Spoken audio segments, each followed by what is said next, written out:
আসসালামু আলাইকুম। নতুন একটি ভিডিওতে আপনাদের সবাইকে শুভেচ্ছা এবং অভিনন্দন। এই যে আমার সামনে যে বাইকটা দেখতে পাচ্ছেন ডিসকভার 125 ST, এই মোটরসাইকেলটা কাস্টমারের কথা হচ্ছে যে এটাতে গিয়ার দিয়ে ক্লাচ ছাড়লে নাকি বাইকটা সামনের দিকে যাচ্ছে না বা এগোচ্ছে না।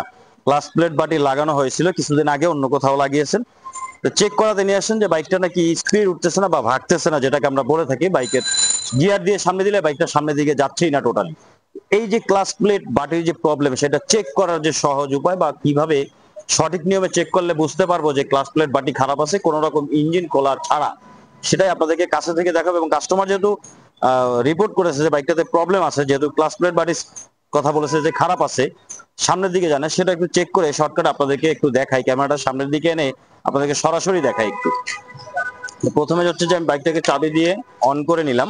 এখন আমি বাইকটাতে উঠবো, বাইকের উপরে উঠে আপনাদেরকে কাছে থেকে দেখাবো একটু। প্রথমত আমি বাইকটাকে স্টার্ট করে নিলাম। স্টার্ট করার পরে যেটা করব, হাতের ব্রেকটা চাপ দিয়ে ধরবো, এরপরে ক্লাচটা করব, সেটা চাপ দিয়ে ধরেছি, এখন ক্লাচটা ধরবো চাপ দিয়ে, এরপরে আমি একটা গিয়ার দিব বাইকটাকে। এই যে প্রথমে একটা গিয়ার দিলাম, ক্লাচ কিন্তু ধরা, ক্লাচ ছাড়িনি। পায়ের যে ব্রেকটা আছে, এই যে এই পাশে পায়ের ব্রেক নিচের দিকে, এই পায়ের ব্রেকটাকে কিন্তু আমি চাপ দিয়ে ধরবো, হাতের ব্রেকটাও কিন্তু আমার চাপ দিয়ে ধরা থাকবে, এবং ক্লাচটাকে এক্সেলেটরটাকে জোরে দিব। এই যে এক্সেলেটর দেখুন, হাতের ব্রেক পায়ের ব্রেক ধরে এক্সেলেটরটাকে একটু জোরে দিব, দিয়ে ক্লাচটা ছেড়ে দিব। যদি ক্লাচ বাটি ভালো থাকে তাহলে বাইকটা সামনের দিকে এগোবে এবং বন্ধ হয়ে যাবে। আর যদি ক্লাচ প্লেট বাটি খারাপ থাকে সেক্ষেত্রে কিন্তু সামনের দিকে একটু আগাবে না, এবং এক্সেলেটর দিলে বাইকটা এক্সেলেটর হাই আরপিএম এ থাকবে। দেখুন আমি হাই আরপিএম দিলাম, এই যে সাউন্ড শুনতে পাচ্ছেন। এখন ক্লাচটা ছেড়ে দিলাম, এই যে খেয়াল করুন আমার হাতের দিকে ক্লাচটা কিন্তু টোটালি ছেড়ে দেওয়া আছে, বাইকটা কিন্তু যাচ্ছে না। যদি ক্লাচ প্লেট বাটিটা ভালো থাকতো তাহলে বাইকটার সাথে সাথে বন্ধ হয়ে যেত, এই জায়গায় বন্ধ হয়ে যেত, ক্লাচ ছাড়ার সাথে সাথে বন্ধ হয়ে যেত, কিন্তু এটা কিন্তু বন্ধ হচ্ছে না। তাহলে কাস্টমার যে রিপোর্টটা বা কমপ্লেনটা দিয়েছে সেটা কিন্তু 100% রাইট। এই মোটরসাইকেলটা কিন্তু ক্লাচ প্লেট বাটি সেট টোটালি খারাপ আছে। যদি ভালো থাকতো তাহলে বন্ধ হয়ে যেত, যেহেতু ভালো নেই, বাটি খারাপ আছে। খুলে আমরা সেটাও একটু দেখবো, এবং ইঞ্জিন অয়েল ড্রেন দিলে বুঝতে পারবো যে ক্লাচ প্লেট বাটি যে ক্ষয় হয়েছে সেটাও কিন্তু বুঝতে পারবো। তো যেটাই হোক আমরা খুলে দেখবো এবং আপনাদেরকে সেটা একটু দেখাবো। তো কাস্টমারের কথা অনুযায়ী চেক করার পরে ক্লাচ প্লেট বাটির প্রবলেমটা দেখা দিল, যেটা দেখলাম আর কি, যে ক্লাচ প্লেট বাটির আসলে যে কতটা ক্ষয় হয়েছে সেটা না দেখলে আপনি বুঝতে পারবেন না। যেহেতু ইঞ্জিন অয়েলটা ড্রেন দেওয়া হচ্ছে, ইঞ্জিন অয়েলটা ড্রেন দেওয়ার পরে দেখাবো, ইঞ্জিন অয়েলের কালার দেখেও বোঝা যায়। নতুন যারা আছে কাজ শিখতেছে তাদের জন্যই বলতেছি, কালারটা দেখেও বুঝতে পারবে যে খারাপ হয়েছে, ক্লাচ প্লেট বাটি ক্ষয় হয়েছে। কালারটা দেখাবো ড্রেন দেওয়ার পরে, এরপরে ক্লাচ সাইডটা খুলবো, ক্লাচ সাইডটা খুলে ক্লাচ প্লেট বাটির কন্ডিশনটাও দেখাবো যে কতটা খারাপ হয়েছে। এটা কিন্তু বেশি দিন আগে কাজ করানো হয়েছে, খুব বেশি দিন হয়নি, 2-2.5 মাস 3 মাসের মতো হবে ক্লাচ প্লেট বাটি লাগানো হয়েছে। কেন গিয়েছে বাটি সেট কিন্তু অরিজিনালি লাগানো হয়েছে, কাস্টমার কিন্তু বলেছেন যে বাটি অরিজিনাল লাগিয়েছেন, তিনি কোম্পানি থেকে অরিজিনাল লাগিয়েছেন। তো অরিজিনাল লাগানোর পরে যাবার কারণ কি? মালে কি কোনো প্রবলেম ছিল নাকি কাস্টমারের চালানোর কোনো প্রবলেম থাকতে পারে?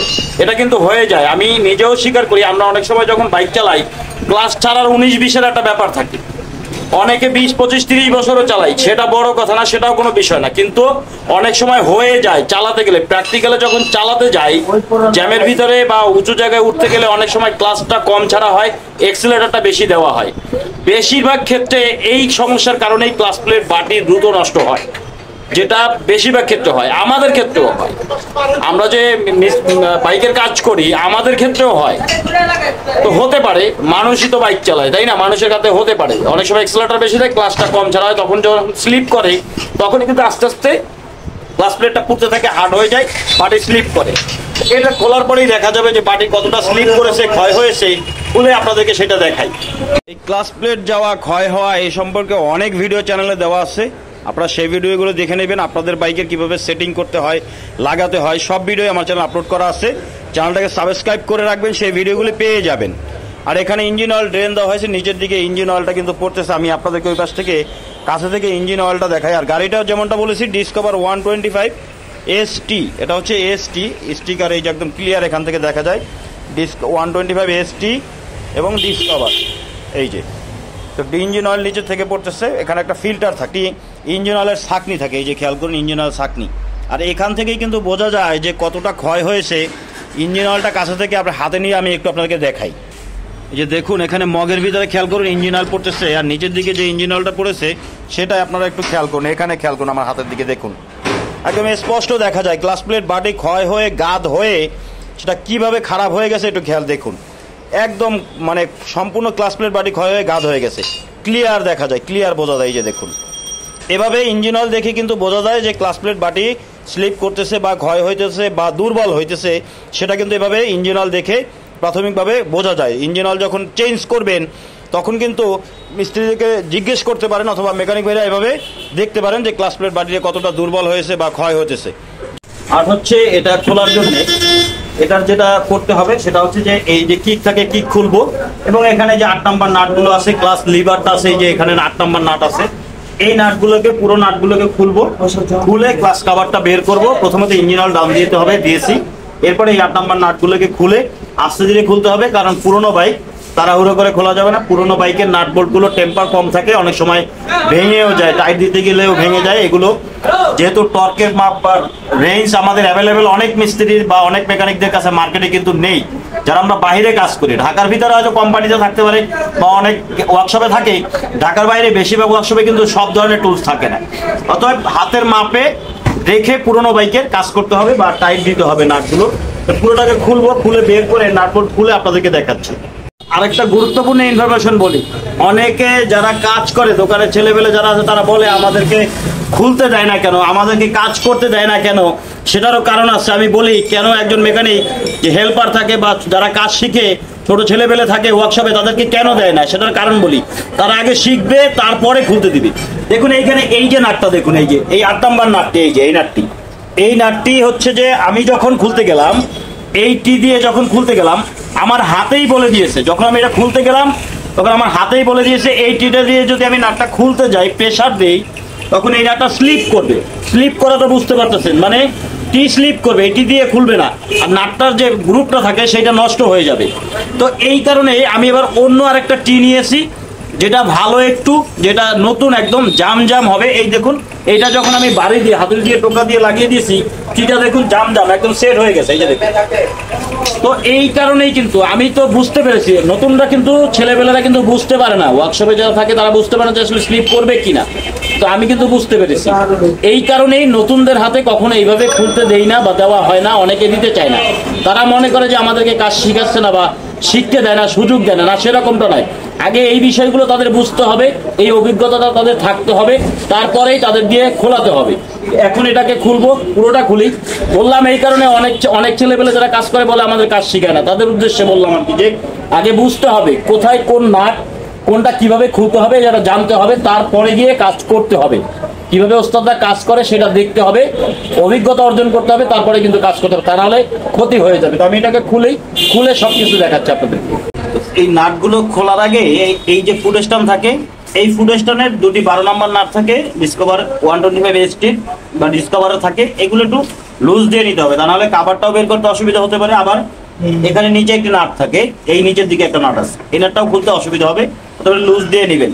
আমার নাটগুলো খোলা শেষ, এখন আমি কাভারটাকে খুলে একটু বের করে নিব। তো দেখুন গ্লাস কাভারটা এই যে বের হয়ে চলে আসছে। এই যে দেখুন, এখানে কিন্তু আরেকটা জিনিস আছে, সেটা হচ্ছে যে এই যে ওয়াশার থাকে, এই যে দেখুন এটি হচ্ছে কিকের ওয়াশার। এই ওয়াশারটা খোলার সময় অবশ্যই খেয়াল রাখবেন যাতে না পড়ে যায়, হারিয়ে না যায়। এই ওয়াশারটাকে এখানে লাগিয়ে রাখবেন, তাহলে সুবিধা হবে, এটা হারানোর সম্ভাবনা কম থাকবে। এই যে দেখুন এখানে লাগিয়ে রাখবেন, আর কিক শেপটাকে চাপ দিয়ে দেখবেন যাতে বের হয়ে না আসে, চাপ দিয়ে দেখবেন। খুলে ফেলেছে, আমার কিন্তু খোলা কমপ্লিট হয়ে গেছে। এখন বাটির যে নাটগুলো আছে এগুলোকে খুলে বের করে আপনাদেরকে একটু দেখাই যে বাটির কি অবস্থা। এখন এখানে চাপার যে 8 নম্বর নাটগুলো আছে এই যে নিচে, এই নাটগুলোকে খুলবো, যে গ্লাস বাটি চাপার স্প্রিং যে নাট থাকে সেগুলো কিন্তু একটা করে পুরোটাই খুলবে। আর এটা খোলার নিয়ম হচ্ছে নতুনদের বলি, উপরে নিচে বা সামনাসামনি দুটি নাট প্রথমে খুলতে হবে, সামনাসামনি বা উপরে নিচে করে খুলতে হবে, যেটাকে বলা হয় ক্রিস ক্রস প্যাটার্ন বলা হয়, বা সামনাসামনি ভাবে ক্রস ভাবে বা উপরে নিচে সোজাসুজি দুটি করে খুলতে হবে। যেমন আমি উপরে নিচে লুপ দিয়েছি, এবারে সাইডের দুটি লুপ দেবো, এইভাবে এটাকে খুলতে হবে। আর লাগানোর সময়ও একইভাবে লাগাতে হবে বা টাইট দিতে হবে। তো আমি খুলে বের করে দেখাই, বাইকার ভাইদেরকে দেখাই যে কিভাবে বুঝবেন বা কিভাবে বুঝতে পারবেন। চেক করার সিস্টেম তো আপনাদেরকে শুরুতে দেখিয়েছি। এখন খুলে যেহেতু বললাম যে class plate battery problem, customer যেমনটা বলেছে যে বাড়তেছে না, ক্লাস প্লেট ব্যাটারি প্রবলেম, সেটা একটু দেখাই যে বাটি কিভাবে বা কতটুকু ক্ষয় হয়েছে, খুলে বের করে নেয় আপনাদেরকে দেখি। ডিসকভারের যে ক্লাস বাটির যে বড় নাটটা থাকে, সেটা কিন্তু উল্টো প্যাচ। আমি সব সময় বলি, সব ভিডিওতে বলি, পালসারে বাজাজ কোম্পানি বিশেষ করে ক্লাস বাটির বর্ণনাটা উল্টো প্যাচ। এটা হচ্ছে যেদিকে টাইট দেয়, টাইট দিলে এটা খুলে, আর এটা যেদিকে খুলে সেই দিকে যদি দেন তাহলে এটা টাইট হয়। এটা মাথায় রাখবেন, নতুনরা বিশেষ করে অবশ্যই মাথায় রাখবেন যে এটা টাইট দিলে খুলবে, লুজ দিলে টাইট হবে। যেদিকে অন্য নাট লুজ দেয় সেদিকে এটা টাইট হবে, এবং অন্য নাট যেদিকে টাইট দেয় সেদিকে এটা লুজ হবে, মাথায় রাখবেন। আমি এটাকে খুলে বের করে আপনাদেরকে দেখাচ্ছি। তো এই নাটটি উল্টো প্যাচ, যেমনটা বলেছি, এটা টাইট দিলে খুলবে, খুললে অন্য নাট যেদিকে খুলে এটা সেদিকে টাইট হয়।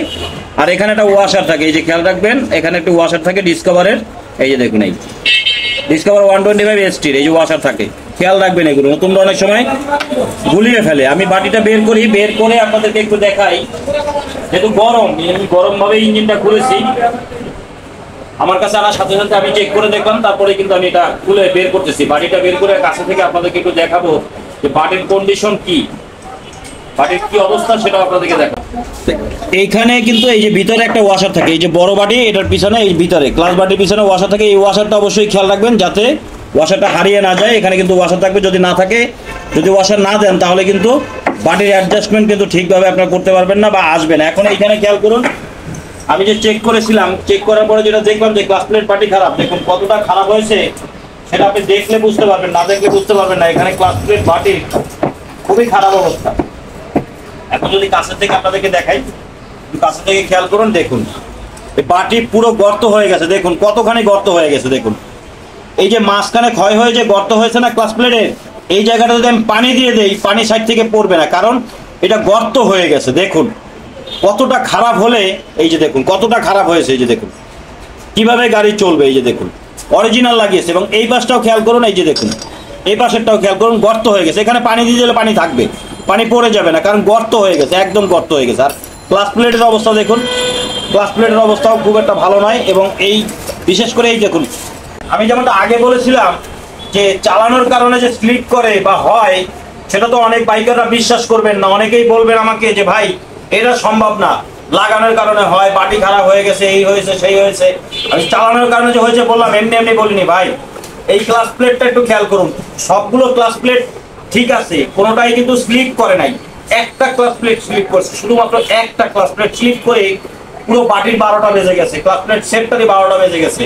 এইটা একটু খেয়াল করুন, কাছে থেকে দেখুন। এইটা হচ্ছে যে ক্লাসটা ছাড়ার যে 19-20 হয়, যে এক্সেলেটর বেশি, ক্লাস কম ছাড়ার ফলে গিয়ার দিয়ে এক্সেলেটরটা বেশি দিলে আর ক্লাসটা হালকা করে কম ছাড়লে তখন এই সমস্যাটা হয়। দেখুন এক্সেলেটর এবং ক্লাচের একটা মাপ আছে, অ্যাডজাস্টমেন্ট আছে, ঠিকঠাক ভাবে ছাড়তে হয়। যতটুকু এক্সেলেটর দিবেন ঠিক ওই মাপে ক্লাচ ছাড়তে হবে। আর এইটার অবস্থা কাছে থেকে দেখুন, এই যে দেখুন অবস্থা দেখুন, খেয়াল করুন, এটা একদম গর্ত হয়ে গেছে, একদম গর্ত হয়ে দেবে গেছে ভিতরের দিকে। কারণ ক্লাস ছাড়ার 19-20, যেহেতু 3 মাস আগে অরিজিনাল বাটি লাগিয়েছে, আমার কাছ থেকে না, অন্য জায়গা থেকে লাগিয়েছে, অরিজিনাল লাগিয়েছে, তারপরেও বাটি অরিজিনাল আছে, ক্লাস প্লেটও অরিজিনাল, কিন্তু কেন গেছে? চালানোর কারণে গেছে। শুধুমাত্র চালানোর কারণে এই ক্লাস প্লেট বাটি সেটটা নষ্ট হয়েছে। এইটা এখন নতুন ক্লাস প্লেট বাটি সেট লাগালে এটা ঠিক হয়ে যাবে। এটাই ছিল এই বাইকটার সমস্যা। তো আপনাদেরকে বলি, যখন বাইক চালাবেন অবশ্যই এক্সেলেটর এবং ক্লাচ ছাড়ার অ্যাডজাস্টমেন্টটা ঠিকঠাকভাবে ছাড়ার চেষ্টা করবেন, তাহলে ক্লাস প্লেট বাটিটি দীর্ঘদিন টিকবে, অরিজিনাল লাগালে অনেকদিন ভালো থাকবে। তো আজকে এই পর্যন্তই, দেখা হবে পরবর্তী কোনো ভিডিওতে। এবং তো ভালো থাকবেন, সুস্থ থাকবেন, আল্লাহ হাফেজ।